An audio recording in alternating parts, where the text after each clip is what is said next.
Conversas e confabulações, mais um vídeo no canal falando de saúde de forma serena, sincera e suave. Eu sou o Dr. Paulo Alves, médico cardiologista. Este é um vídeo preparatório para os próximos. Nós já discorremos aqui sobre várias situações relacionadas com a saúde, várias condições de vida relacionadas com a saúde. E hoje nós vamos falar sobre mais uma condição, a espiritualidade e sua relação com a saúde. Opa, religião? Não. Espiritualidade é uma coisa, religião, religiosidade são coisas completamente diferentes. No decorrer desse vídeo e dos próximos isso vai ficar bem claro. Nos próximos vídeos nós vamos falar de forma clara sobre isso. Sempre fiéis ao nosso propósito de te estimular a pensar a saúde de uma forma cada vez mais abrangente. Vamos confabular?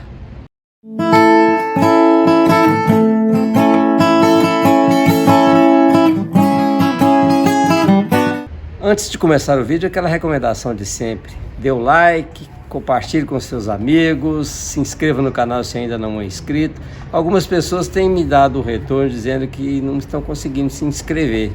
Eu também não domino bem essas tecnologias não, mas se você está com dificuldade de se inscrever no canal, peça ajuda a alguém, certamente você vai encontrar alguém que vai te ajudar a entender o que está acontecendo. Em tese, quando você abre um vídeo do YouTube, você tem lá, logo abaixo do vídeo, a opção inscrever-se. Tá lá, procure lá. Algumas notícias rápidas sobre Covid, sobre vacinações. Até o dia de hoje, o Brasil já distribuiu 57 bilhões e 900 mil doses de vacinas.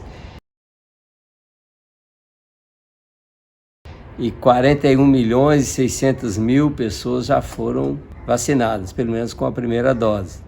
Estamos avançando e vamos vencer esse maldito vírus em breve, se Deus quiser. A segunda coisa é uma palavrinha rápida sobre esse imbróglio que está acontecendo aí entre a Anvisa e a vacina Sputnik V. Primeiro, sobre a tecnologia da vacina. Acompanhe aqui o meu raciocínio. O que desencadeia a resposta imunológica ao vírus é uma proteína da parede do vírus chamada spike. Então, para o nosso organismo produzir resposta imunológica, basta ele ter contato com essa proteína. Então não precisa do vírus entrar no organismo, basta entrar a proteína. E aí que está a tecnologia usada para essa vacina. O gene do coronavírus responsável pela produção dessa proteína é colocado num vírus, num adenovírus de chimpanzé. Esse adenovírus é inativado de forma que ele não possa se replicar. Isso é injetado no organismo, nosso organismo utilizando esse gene como modelo, vai produzir a proteína e, consequentemente, depois disso, produzir a resposta imunológica a ela. Qual foi o problema da vacina Sputnik? É que esse vírus, que deveria ser um adenovírus não replicante, ou seja, não ser capaz de se replicar, a Anvisa descobriu que esse vírus pode se replicar no organismo, pode se multiplicar. Neste caso, a gente estaria injetando na pessoa um vírus e causando uma infecção viral. Isso pode ser muito perigoso. Esse é o problema que está pegando aí. Mas, enquanto isso, recebemos o primeiro lote de vacinas da Pfizer, 1 milhão de doses. Até julho, 15 milhões de doses serão entregues e até setembro, um total de 100 milhões de doses. Capacidade de aplicar as vacinas nós temos. Tendo as vacinas disponíveis, rapidamente a gente vai imunizar a nossa população. Isso vai acontecer muito rapidamente, creio. Agora vamos ao assunto de hoje. De tempos em tempos a medicina tem que ir mudando seus paradigmas.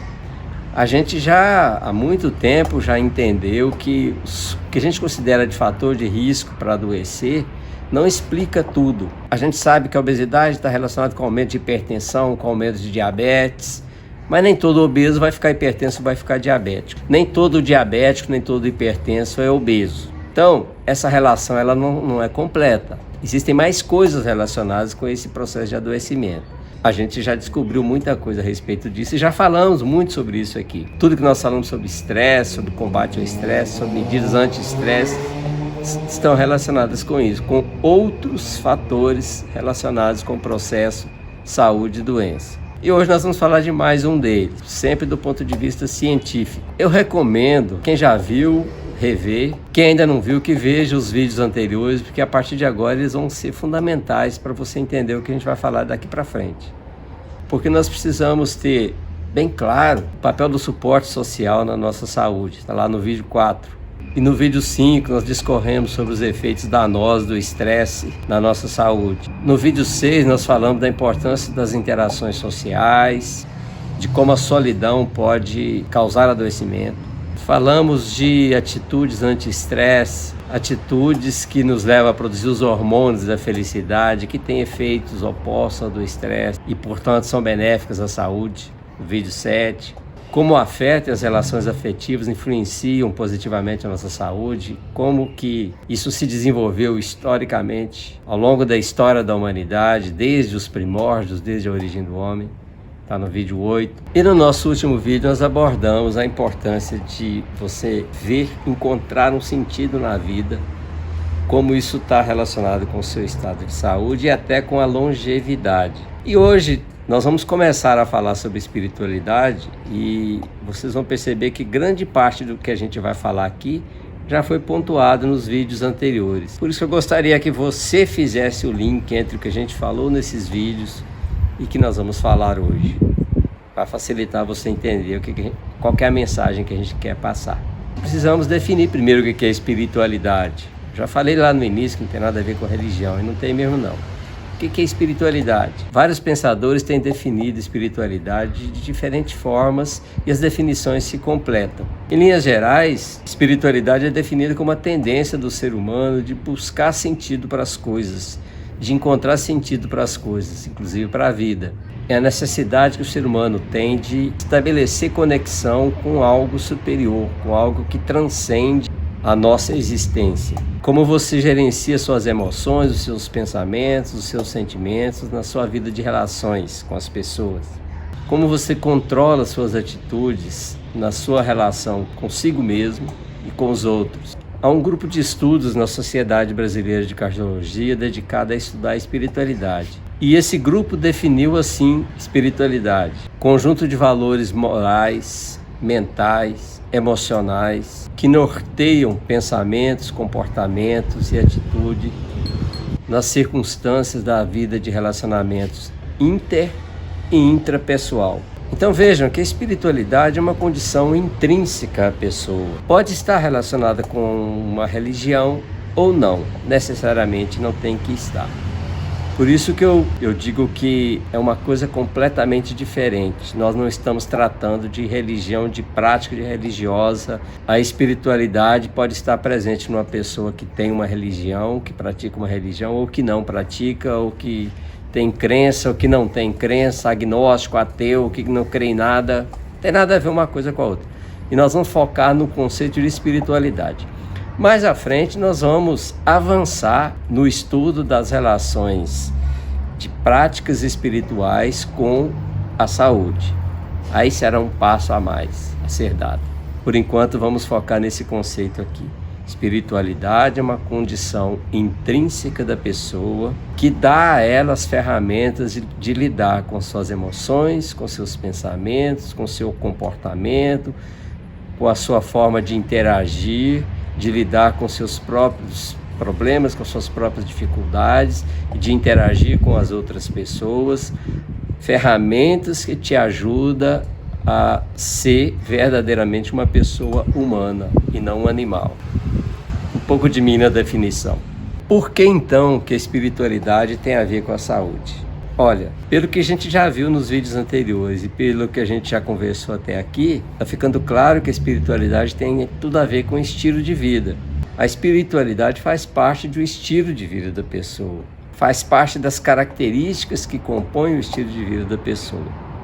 Quando nós conversamos sobre prevenção de doenças, sobre evitar doenças, sobre cuidar da saúde, falamos de estilo de vida, nós nos preocupamos com como a pessoa vive, o que ela come, se ela dorme, se não dorme, quantas horas por dia ela dorme, se ela é muito estressada, não é, se ela faz atividade física, se ela se dá bem com as pessoas, vive bem com a família, tem amigos, tem uma boa rede social. Ora, não é muito difícil entender que se eu me preocupo com tudo isso, eu devo querer saber também se essa pessoa tem também uma bagagem que, em termos práticos, a gente chama de espiritual, que vai ditar regras para ela sobre como se comportar.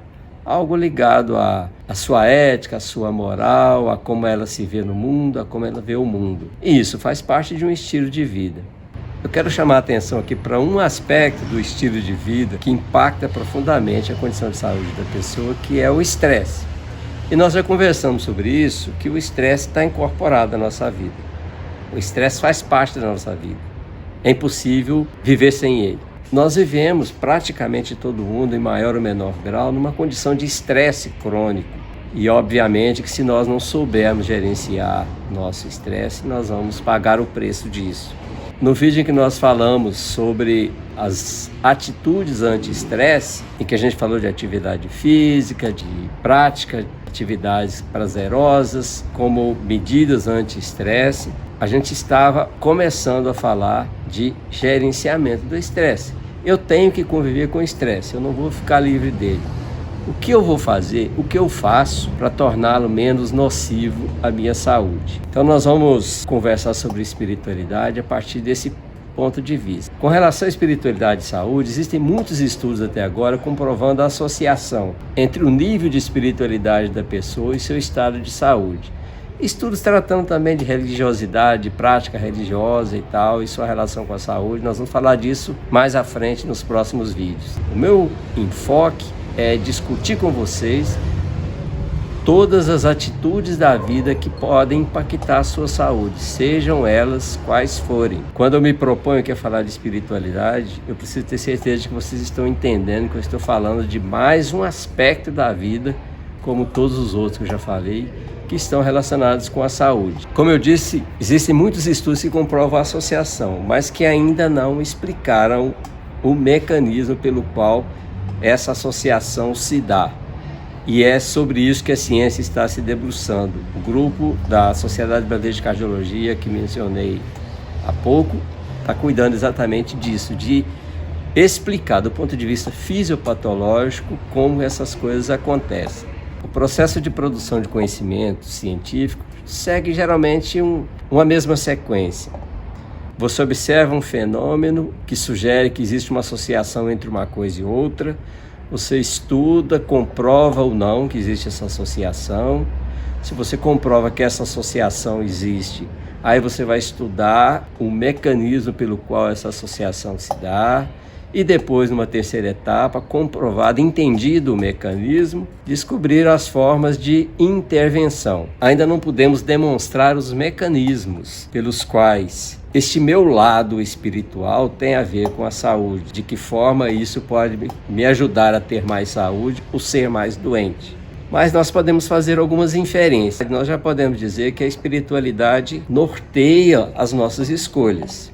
Ser uma pessoa raivosa, odiosa, vingativa, uma pessoa que guarda ressentimentos, uma pessoa egoísta que só pensa em si, pensa pouco nos outros, uma pessoa ingrata, incapaz de perdoar. Isso pode ser escolhas, não podem? Eu posso escolher ser assim, ou posso escolher não ser assim. Eu posso escolher ser resiliente, ser capaz de tolerar as dificuldades, os sofrimentos, sem entrar em pânico, em desespero. Eu posso escolher ser compreensivo, tolerante, altruísta, capaz de perdoar, capaz de sentir compaixão pelo outro. Também são escolhas. Qual desses dois perfis provavelmente tem mais chance de viver em paz com a vida, de ter autoestima lá em cima, de amar e de ser amado, de ter uma boa rede social, de amigos, uma pessoa que interage com as pessoas, que dá suporte, que recebe suporte, que dá apoio, recebe apoio, dá ombro a quem precisa e sabe que encontra um ombro para se apoiar quando precisar e que, portanto, se sente protegida, tem alegria de viver, gosta da vida, encontra sentido para a vida faz sentido para ela. Qual desses dois perfis você acha que vai ter uma percepção melhor de saúde? Provavelmente vai pensar mais em cuidar-se, em cuidar de si, em cuidar da sua saúde. Provavelmente, a pessoa que esteja enquadrada naquele segundo perfil vai ser uma pessoa que vai cuidar melhor da saúde. Uma pessoa que tem esse segundo perfil, ela vai sofrer menos o efeito do estresse, porque ela vai ter mais situações de prazer na vida, ela vai produzir mais os hormônios do prazer. Ao contrário daquela pessoa que vive remoendo raiva, que não consegue perdoar, sofreu uma ofensa, uma agressão, fica pensando naquilo dia após dia, semana após semana, mês após mês. Se eu estou remoendo raiva de alguém, para o meu organismo eu estou sob ameaça, ele vai produzir as respostas ao estresse que essa ameaça representa. Então não é muito difícil entender qual desses dois perfis vai adoecer mais. Não parece? Nós vamos continuar conversando sobre isso nos próximos vídeos.